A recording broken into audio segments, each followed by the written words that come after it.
Halo semuanya, kami dari kelompok 11 di sini akan menjelaskan tentang apa itu teknik analisis data. Sebelum memulai pembahasan materi kami, saya akan memperkenalkan dari setiap anggota kami, yang tentunya dimulai dari saya Laurentius Principal, kemudian ada Della Rizky Pratami, selanjutnya adalah Ririn Mediantari, dan yang terakhir adalah Novia Ayu Widiasari. Sebenarnya apa aja sih yang akan dibahas oleh kelompok kami? Kelompok kami akan membahas mengenai coding, membuat konsep, lalu membuat kategori, dan yang terakhir adalah penyajian dari hasil analisis data itu sendiri.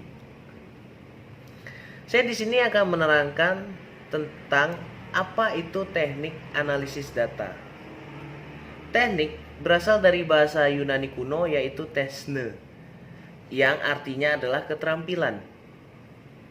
Teknik atau rekayasa adalah penerapan ilmu dan teknologi untuk menyelesaikan permasalahan manusia yang diselesaikan lewat pengetahuan, matematika, dan pengalaman praktis yang diterapkan untuk mendesain objek atau proses yang berguna. Sedangkan analisis data adalah proses penerapan secara sistematis teknik statistik dan logis untuk menggambarkan dan mengilustrasikan, menyingkat dan merekap serta mengevaluasi data. Selanjutnya, arti dari teknik analisis data menurut Mo Leong tahun 2007 adalah kegiatan analisis dalam penelitian yang dilakukan dengan menelaah seluruh data yang tersedia dari instrumen penelitian yang terdiri dari catatan, rekaman, dokumen, tes, dan lain sebagainya. Analisis data dilakukan dengan mengorganisasikan data, menjabarkan ke dalam unit-unit, melakukan sintesis, menyusun ke dalam pola, memilih mana yang penting untuk dipelajari, dan membuat kesimpulan yang dapat diceritakan kepada orang lain.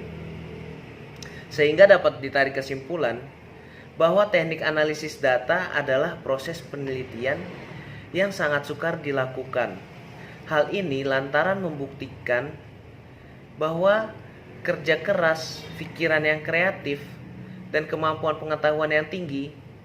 Karena teknik analisis data itu sendiri tidak bisa disamakan antara satu penelitian dengan peneliti yang lain, terutama mengenai metode yang digunakan. Selanjutnya materinya ini akan dijelaskan oleh kawan kami yaitu Della Rizky Pratami. Silakan. Bismillahirrahmanirrahim. Perkenalkan, nama saya Della Rizky Pratami.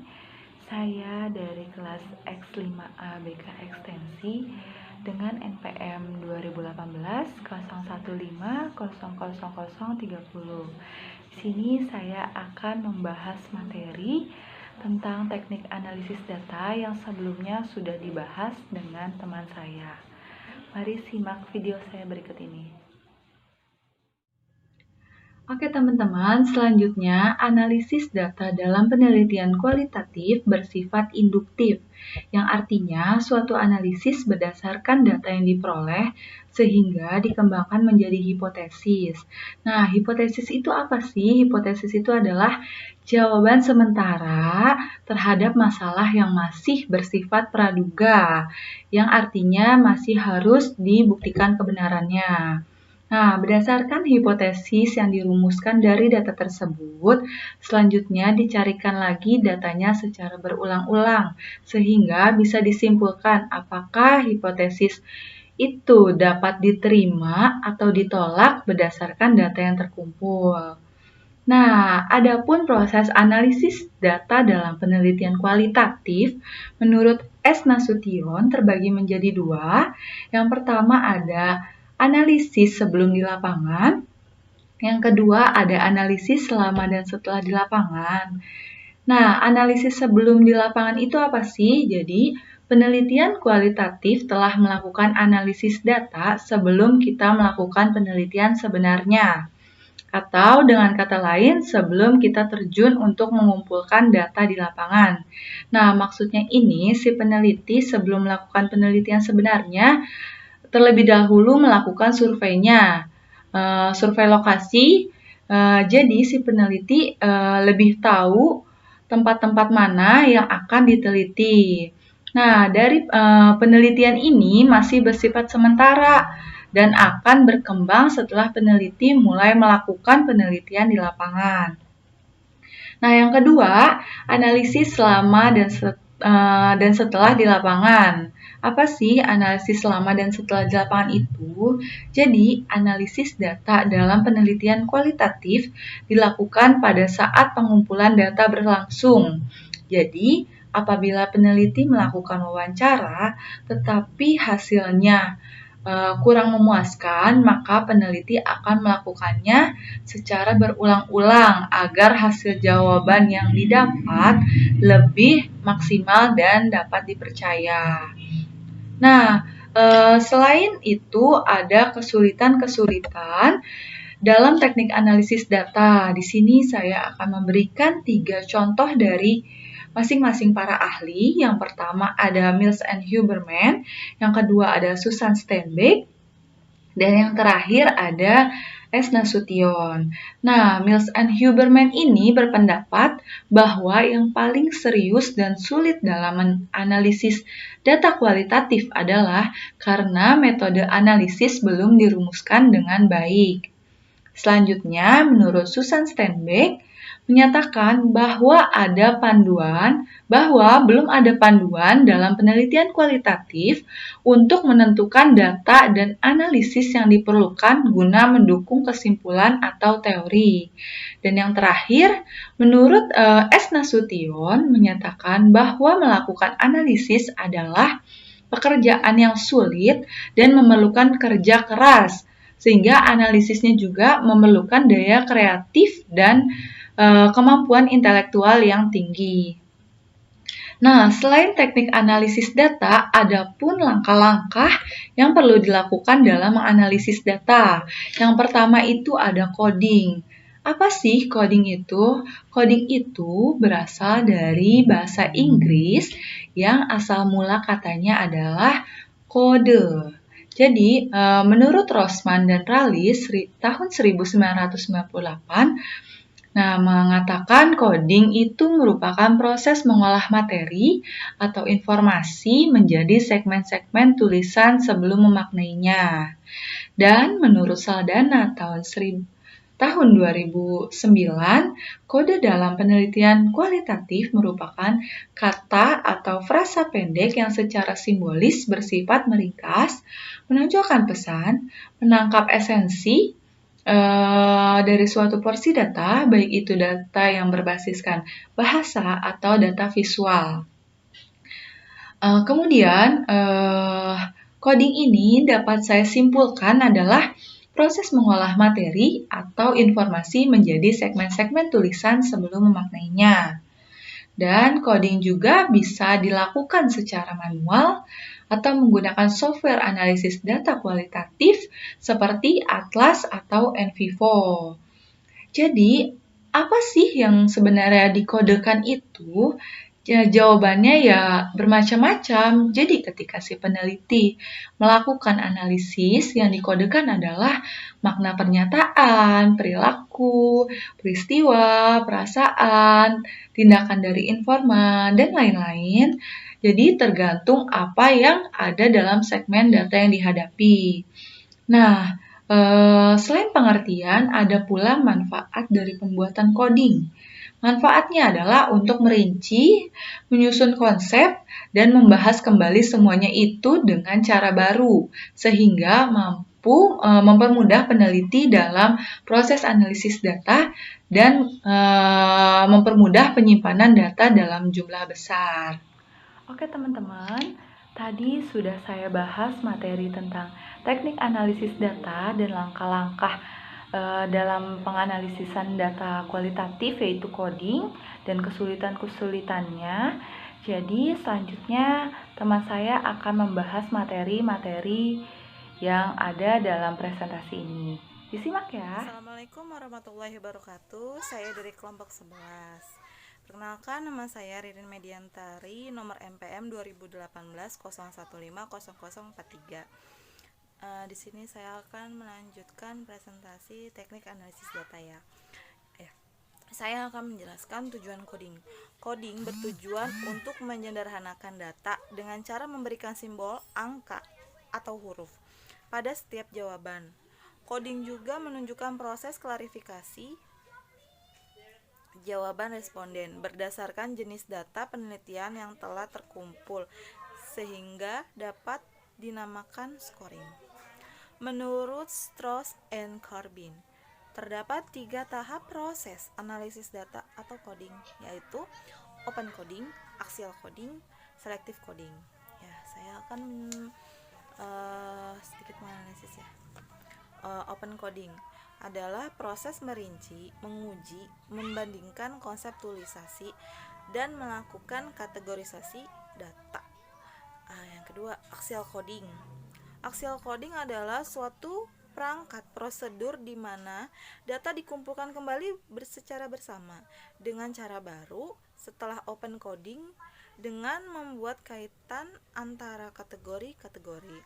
Selective coding. Selective coding adalah proses seleksi kategori inti menghubungkan secara sistematis ke kategori-kategori lain, melakukan validasi hubungan-hubungan tersebut dan dimasukkan ke dalam kategori-kategori yang diperlukan secara lebih lanjut untuk memperbaiki dan mengembangkan. Ya, selanjutnya tentang membuat konsep. Berdasarkan segi etimologi, istilah konsep berdasarkan dari bahasa Latin conceptum. Artinya, sesuatu yang dipahami. Konsep merupakan abstraksi suatu ide atau gambaran mental yang dinyatakan dalam suatu kata atau simbol. Konsep dinyatakan juga sebagai bagian dari pengetahuan yang dibangun dari berbagai macam karakteristik. Sedangkan dalam teknik analisis data, konsep diartikan sebagai kegiatan lanjutan setelah membuat coding, yaitu memaknai atau menyusun makna dari coding yang telah disusun dengan memeriksa kembali data lapangan atau bahkan mengumpulkan data lagi untuk memastikan apakah data baru lagi yang diperlukan. Selanjutnya, membuat kategori. Kategori merupakan intuitif yang sistematik dan bernalar berdasarkan tujuan penelitian, orientasi dan pengetahuan peneliti, serta konstruk yang dieksplisikan oleh responden penelitian. Lanjut, kategorisasi dapat diartikan sebagai kesimpulan analisis setelah penelitian melihat kesimpulan fakta dan kesalingsinambungan kesalinghubungan fakta ini juga dibantu kode interpretasi sehingga membuat kata, fase atau kalimat kategorisasi akan betul-betul mencerminkan varian fakta sejenis. Kategorisasi data adalah proses pembandingan. Ia bukan sekedar menggabung-gabungkan informasi yang serupa atau berkaitan dengan memasukkan suatu informasi pada kategori, berarti ia telah diperbandingkan dengan informasi lain yang masuk dalam kategori lain. Selanjutnya akan dipresentasikan dengan teman saya. Kurang lebihnya mohon maaf dan terima kasih. Assalamualaikum. Perkenalkan, nama saya Novia Ayu Widyasari, NPM 2018 015 00077. Di sini saya akan berusaha menjelaskan materi berikutnya, yaitu penyajian hasil analisis. Setelah tadi sudah dijelaskan oleh teman-teman kelompok saya, kelompok 11, mengenai apa itu teknik analisis data, kemudian bagaimana proses menganalisis data, kesulitan-kesulitan apa saja dalam menganalisis data, sampai dengan langkah-langkah dalam teknik analisis data, yaitu coding, kemudian membuat konsep, membuat kategori, hingga pada akhirnya kita sampai kepada titik ini, yaitu tahap penyajian hasil analisis data. Untuk penjelasan lebih lengkapnya, tetap simak video ini ya. Baik, yang pertama kita mulai dari penjelasan mengenai penyajian hasil analisis data. Apa sih penyajian hasil analisis data itu? Jadi, penyajian hasil analisis data merupakan suatu kegiatan yang dilakukan oleh seorang peneliti dengan mendeskripsikan ide-ide utama dalam data yang disajikan secara terorganisir melalui hasil analisis. Nanti penyajian data yang ditampilkan itu berupa laporan penelitian yang telah dilakukan, di mana laporan tersebut memuat data-data yang sifatnya jelas, sederhana, dan juga tampilannya harus sistematis. Kenapa sih harus kayak begitu? Tujuannya tidak lain dan tidak bukan adalah agar data tersebut dapat mudah dibaca dan juga mudah dipahami. Selanjutnya, di sisi yang lain, ternyata dalam penyajian hasil analisis data yang disampaikan dapat mengungkapkan gambaran yang bermakna, yang nantinya akan menjadi suatu penilaian atau pembeda antara satu penelitian dengan penelitian tertentu yang tentunya masih sejenis. Nah, berikut ini lanjut kepada fungsi dan tujuan dari penyajian hasil analisis data. Namun kita awali terlebih dahulu dari tujuan penyajian hasil analisis data. Terdapat 3 tujuan di dalamnya. Tujuan yang pertama yaitu akan memberikan gambaran yang sistematis. Kenapa bisa memberikan gambaran yang sistematis? Kronologisnya, ketika si peneliti ini telah berhasil mendapatkan data-data yang ada di lapangan, berhasil mengumpulkan data-data yang ada di lapangan, kemudian peneliti menuangkan data-data mentah tersebut ke dalam teks deskriptif. Nantinya peneliti akan memberikan kode-kode tertentu pada data-data yang dianggap sejenis melalui teks deskriptif tadi. Nah, selanjutnya kode-kode tersebut dikembangkan oleh si peneliti menjadi sebuah konsep. Konsep tersebut nantinya akan dimasukkan ke dalam kategori-kategori tertentu. Sehingga barulah di sini peneliti dapat melakukan analisis dan menyajikan hasil analisisnya sebagai tujuan yang pertama, memberikan gambaran yang sistematis. Selanjutnya, ketika peneliti mampu menyajikan hasil analisis datanya, ini berarti peneliti telah mampu melakukan proses yang dimana tadinya data awal itu adalah data yang mentah, kemudian diproses menjadi data yang matang, di mana data tersebut dapat dikatakan sebagai data yang cepat ditangkap dan dimengerti. Sehingga tentunya ini berkaitan dengan tujuan yang 3, yaitu mampu memudahkan peneliti juga dalam proses pengambilan keputusan yang tepat, cepat, dan juga akurat. Oke, selanjutnya kita lanjut kepada fungsi penyajian hasil analisis. Di sini terdapat 2 fungsi yang saling berkaitan. Yang pertama, adanya menunjukkan perkembangan suatu keadaan. Kok bisa? Kronologisnya, ketika si peneliti mampu menyajikan hasil analisis data melalui laporan penelitian, maka dapat kita artikan bahwa laporan penelitian tersebut adalah suatu data yang mengungkapkan suatu keadaan dengan sifat yang paling terbaru. Sehingga ini menunjukkan bahwa penyajian hasil analisis ini mampu memperlihatkan perkembangan suatu keadaan. Ini berkaitan pula dengan fungsi yang kedua, yaitu mengadakan perbandingan pada suatu waktu, di mana ketika dalam tahun ini, di masa kini, kita sudah melakukan penelitian A dengan model A dan hasilnya A. Ternyata di masa lampau juga sudah pernah dilakukan penelitian semacam tersebut, namun hasilnya berbeda. Nah, ini membuktikan bahwa dalam penyajian analisis data, kita mampu mengadakan penilaian dan perbandingan antara satu penelitian dengan penelitian tertentu yang tentunya masih sejenis. Selanjutnya, kita bahas mengenai teknik penyajian hasil analisis. Menurut Sudaryanto, tahun 1993 menyatakan bahwa ternyata dalam menyajikan analisis data terdapat dua cara yang dapat kita lakukan, yaitu dengan teknik formal dan teknik informal. Apa sih perbedaan keduanya? Jadi, teknik formal adalah suatu teknik yang menyajikan data menggunakan kaidah-kaidah pokok atau pola ke dalam bahasa, seperti rumus, kemudian bagan atau diagram, tabel, sampai dengan gambar.